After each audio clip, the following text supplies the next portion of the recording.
ನಾವೊಂದು ಅನ್ಕೊಂಡ್ರೆ ಆ ದೇವ್ರು ಇನ್ನೊಂದು ಮಾಡ್ತಾನೆ ಅನ್ನೋದು ಇದಕ್ಕೆ ಇರಬೇಕು. ಯಾರು ನನ್ನ ಕಂಡ್ರೆ ಉರ್ದು ಬೀಳ್ತಿದ್ರೋ ಅವ್ರ ಕುತ್ತಿಗೆಗೆ ತಾಲಿ ಕಟ್ಟಬೇಕಾಯ್ತು. ಒಬ್ರನ್ನ ಕಂಡ್ರೆ ಒಬ್ರಿಗೆ ಆಗಲ್ಲ. ಆದರೂ ಇನ್ನು ಮುಂದೆ ಈ ಒಂದೇ ಕೋಣೆಯಲ್ಲಿ ಸಂಸಾರ ಮಾಡಬೇಕು.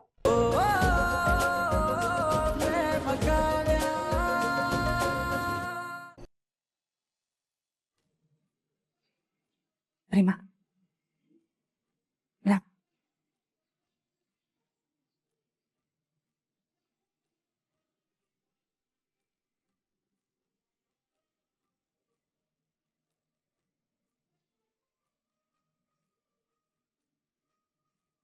ಕಾವ್ಯ, ಪ್ರೇಮ, ಇವತ್ತಿಂದ ಈ ಮನೇಲಿ ನಿಮ್ಮ ಹೊಸ ಜೀವನ ಶುರುವಾಗ್ತಿದೆ. ದೇವ್ರ ಹತ್ರ ಪ್ರಾರ್ಥನೆ ಮಾಡ್ಕೊಳ್ಳಿ. ನಿಮ್ಮ ಸಾಂಸಾರಿಕ ಜೀವನ ಸುಖವಾಗಿರ್ಲಿ ಅಂತ ಬೇಡಿಕೊಂಡು ದೇವ್ರಿಗೆ ದೀಪ ಹಚ್ಚಿ. ಕಾವ್ಯ, ನೀನು ಈ ಮನೆ ದೊಡ್ಡ ಸೊಸೆ, ನೀನು ಮೊದಲು ದೀಪ ಹಚ್ಚು ಬಾ.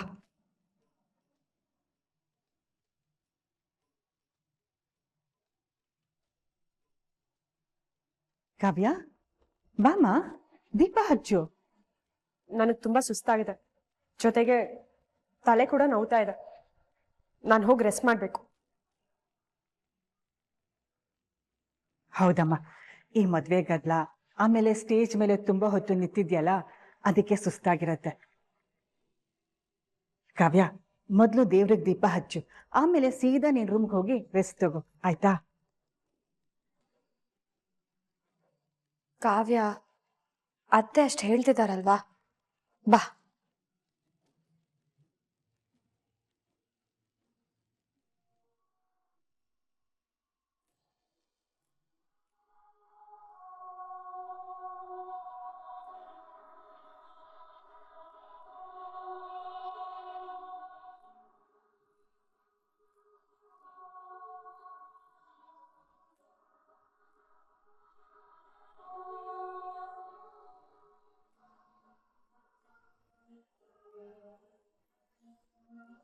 ಪ್ರೇಮ, ಈಗ ನೀನ್ ದೀಪ ಹಚ್ಚು.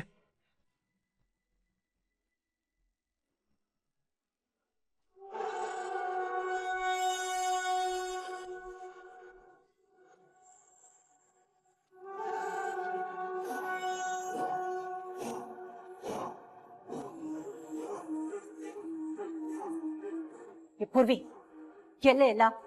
ಅಮ್ಮ, ಅವರೆಲ್ಲ ದೇವ್ರ ಮನೆ ಹತ್ರ ಹೋದ್ರು. ದೊಡ್ಡಮ್ಮ ಪ್ರೇಮ ಮತ್ತೆ ಕಾವ್ಯ ಕೈಯಿಂದ ದೀಪ ಹಚ್ಚಿಸ್ತಾ ಇದ್ದಾರೆ.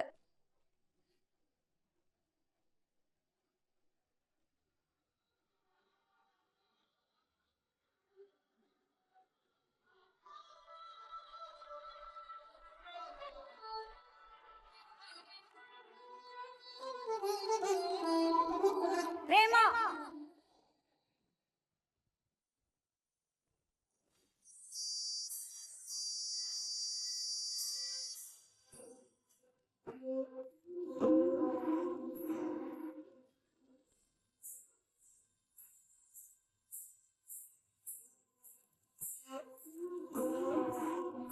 ನೀನ್ ಯಾರೇ ನಮ್ಮನೆ ದೀಪ ಹಚ್ಚೋದಕ್ಕೆ? ನಿನಗೇನ್ ಹಕ್ಕಿದೆ? ಎಲ್ರು ಮರಳು ಮಾಡಿ ನನ್ನ ಮಗನ್ ಕೈಲಿ ತಾಳಿ ಕಟ್ಟಿಸ್ಕೊಂಡ್ಬಿಟ್ರೆ ನೀನ್ ಈ ಮನೆ ಸೊಸೆ ಆಗ್ಬಿಡ್ತೀಯಾ? ಅವನ್ನ ಬಲ್ವಂತ ಮಾಡಿ ಮದ್ವೆ ಆಗಿದ್ ಕೂಡ್ಲೆ ಎಲ್ಲ ಮುಗೀತು, ನೀನೆ ಗೆದ್ದೆ ಅನ್ಕೊಂಡ್ಯಾ? ನಿನ್ ನಾಟ ಎಲ್ಲ ಮದ್ವೆ ಮನೇಲೆ ಮುಗೀತು. ಇನ್ನು ಮುಂದೆ ಈ ಮನೇಲಿ ನನ್ನ ಆಟ ಶುರುವಾಗತ್ತೆ. ನೀನು ಮಾಡಿರೋ ಮೋಸಕ್ಕೆ ಇನ್ಮೇಲೆ ಪ್ರತಿದಿನ ಪ್ರತಿ ಕ್ಷಣ ಪರಿಣಾಮ ಅನುಭವಿಸ್ತೀಯ. ಮಹೇಶ್ವರಿ, ಏನಿದು? ಪ್ರೇಮ ನಿನ್ ಸೊಸೆ ಸೊಸೆ ಜೊತೆ ಮಾತಾಡೋ ರೀತಿನ ಇದು? ಇವಳು ಯಾವ ಸೀಮೆ ಸೊಸೆ ಅಕ್ಕ ನನಗೆ? ನೀವೆಲ್ರೂ ಇವಳನ್ನ ಸೊಸೆ ಅಂತ ಒಪ್ಕೊಂಡಿರ್ಬೋದು, ಆದ್ರೆ ರಾಮ್ನ ಹೆತ್ತ ತಾಯಿ ನಾನು ಇವಳನ್ನ ಸೊಸೆ ಅಂತ ಒಪ್ಕೊಂಡಿಲ್ಲ. ಈ ಜನ್ಮದಲ್ಲಿ ಒಪ್ಕೊಳ್ಳೋ ಮಾತೇ ಇಲ್ಲ. ನನ್ನ ಮಗ ಸ್ನೇಹನೇ ನನ್ ಸೊಸೆ ಆಗ್ತಾಳೆ. ಏನ್ರಿ ಹೀಗ್ ಮಾತಾಡ್ತೀರಾ? ಮೋಸ ಆಗಿರೋದು ನಮ್ಮ ಅಕ್ಕಂಗೆ, ಮೋಸ ಮಾಡಿರೋದು ನಿಮ್ ಮಗ ರಾಮ್. ಅದನ್ನ ನೆನ್ಪಲ್ಲಿಟ್ಕೊಂಡು ಮಾತಾಡಿ, ಸುಮ್ನೆ ನಮ್ಮ ಅಕ್ಕನ ಬ್ಲೇಮ್ ಮಾಡ್ಬೇಡಿ. ನನ್ ಮಗನ್ ಬಗ್ಗೆ ನನಗ್ ಚೆನ್ನಾಗ್ ಗೊತ್ತು. ನನ್ ಮಗ ಅಂತ ಕೆಲ್ಸ ಮಾಡೋನಲ್ಲ, ಎಲ್ಲ ಈ ನಿನ್ನಕ್ಕನೇ ಮಾಡಿರೋದು. ಒಂದಲ್ಲ ಒಂದಿನ ಇವಳು ಮಾಡಿರೋ ಹಗರಣನೆಲ್ಲ ಹೊರಗ್ ತಂದೆ ತರ್ತೀನಿ. ಆವತ್ತು ನನ್ನ ಮಗ ಕಟ್ಟಿರೋ ತಾಳಿನ ಕಿತ್ತು ಬಿಸಾಕಿ ಇವಳನ್ನ ಈ ಮನೆಯಿಂದ ಒದ್ದ ಆಚೆ ಹಾಕ್ತೀನಿ. ಇದು ನನ್ನ ಪ್ರತಿಜ್ಞೆ.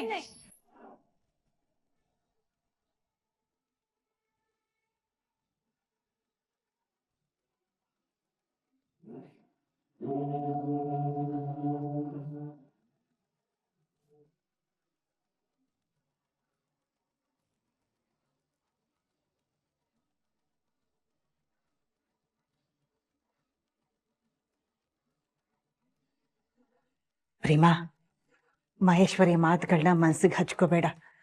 ಸಿಟ್ಟಲ್ಲಿ ಬಂದಿರೋ ಮಾತುಗಳು. ನೀನೆಂಥ ಬಂಗಾರ ಅಂತ ಅವಳಿಗಿನ್ನೂ ಅರ್ಥ ಆಗಿಲ್ಲ. ನಿಧಾನಕ್ಕೆ ಅರ್ಥ ಆಗತ್ತೆ.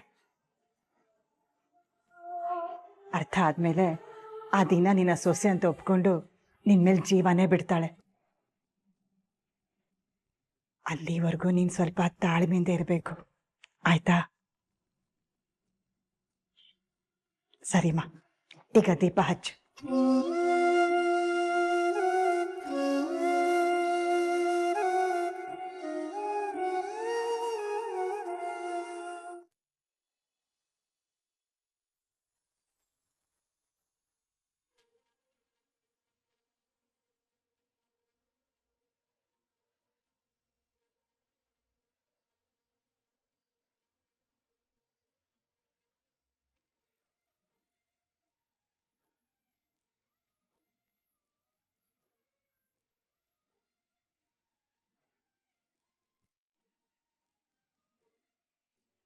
ನಿಮ್ಗೆ ನಾನು ಇಷ್ಟ ಇಲ್ಲ ಅಂತ ಎಲ್ರ ಮುಂದೆ ಹೇಳಿ ಈ ಮದ್ವೆ ನಿಲ್ಲಿಸ್ತೀರಾ ಅಲ್ವಾ?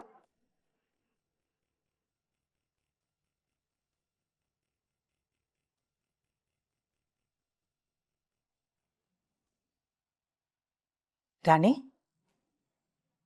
ಇಲ್ಲೇನ್ ಮಾಡ್ತಿದ್ದೆ?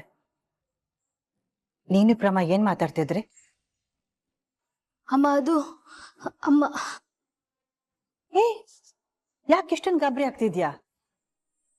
ಏನಾದ್ರೂ ಸಮಸ್ಯೆನಾ? ಅತ್ತೆ, ಏನೂ ಇಲ್ಲ, ನಾನೇ ಕರ್ತಿದ್ದೆ, ಏನೋ ಬೇಕಾಗಿತ್ತು ಅಂತ. ಹಾ ಅಮ್ಮೋರೆ, ಅಷ್ಟೇ. ಅವ್ರಿಗೇನೋ ಬೇಕಿತ್ತಂತೆ, ಅದಕ್ಕೆ ನನ್ನ ಕರೆದಿದ್ರು. ಆಯ್ತು, ಇದಕ್ಕೆ ಯಾಕೆ ಇಷ್ಟೊಂದು ಚಟ್ಪಡಿಸ್ತಿದ್ಯಾ?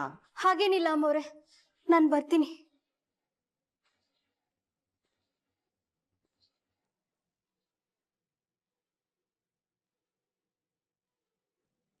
ರೀಮಾ, ನಿಮ್ಮತ್ತೆ ಮಾತಾಡಿದ್ನ ನೀನ್ ಬೇಜಾರ್ ಮಾಡ್ಕೋಬೇಡ.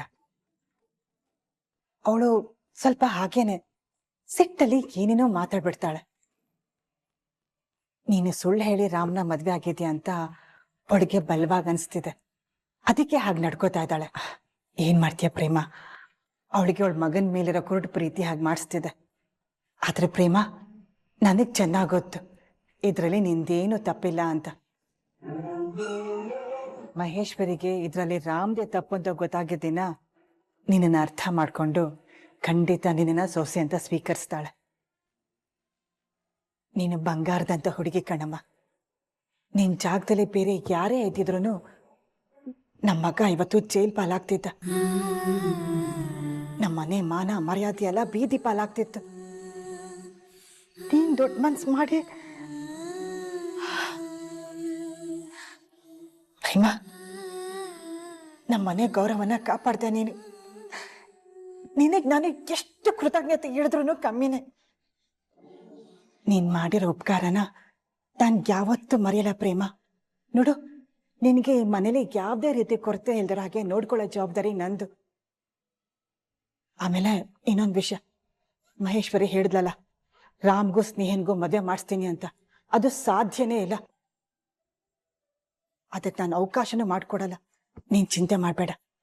ಯಾವತ್ತಿದ್ರೂ ನೀನೇ ರಾಮ್ ಹೆಂಡ್ತಿ, ನೀನೇ ಈ ಮನೆ ಸೊಸೆ. ನೀನ್ ಆರಾಮಾಗಿರು.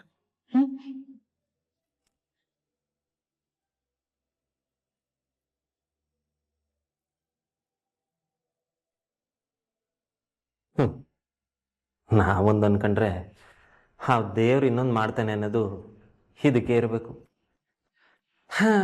ಯಾರು ನನ್ನ ಕಂಡ್ರೆ ಉರ್ದು ಬೀಳ್ತಿದ್ರೋ ಅವ್ರ ಕುತ್ತಿಗೆಗೆ ತಾಲಿ ಕಟ್ಟಬೇಕಾಯ್ತು.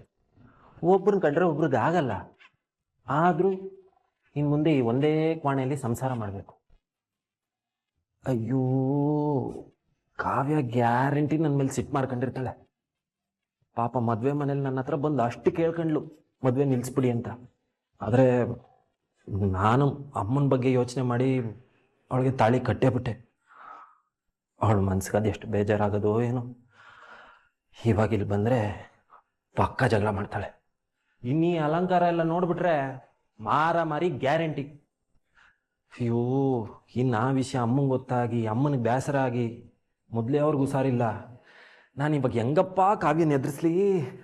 ಅಯ್ಯೋ, ಏನು ಮಾಡೋದು? ಏನು ಮಾಡಲಿ? ಏನು ಮಾಡೋದು? ಹಾಂ, ಅಷ್ಟೇ ಮಾಡ್ತೀನಿ. ಕಾವ್ಯ ಬರೋದಕ್ಕೂ ಮೊದಲೇ ಮಲ್ಗಿರಂಗೆ ನಾಟಕ ಮಾಡ್ಬಿಡ್ತೀನಿ. ಅದೇ ಸರಿ.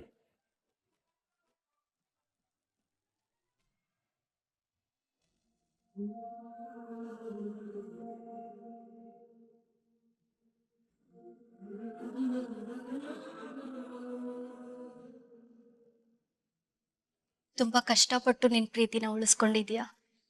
ಒಳ್ಳೇದಾಗ್ಬೇಕು ನಿನ್ಗೆ. ನಾನು ಬರ್ತೀನಿ.